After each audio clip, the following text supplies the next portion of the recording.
ED যেটা file করেছিল, যেটাতে আমি অ্যাপিয়ার করেছিলাম মমতা ব্যানার্জির হয়ে, Mamata Banerjee as chairperson of all India Trinamool Congress, not chief minister of West Bengal.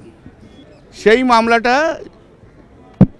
ED time চেয়েছিল যে বিকজ অফ ওরা সুপ্রিম কোর্টে ম্যাটার পেন্ডিং আছে, সুপ্রিম কোর্টে ম্যাটার পেন্ডিং রয়েছে, অতএব তুমি এই মামলা এখন অ্যাডজন করে দাও।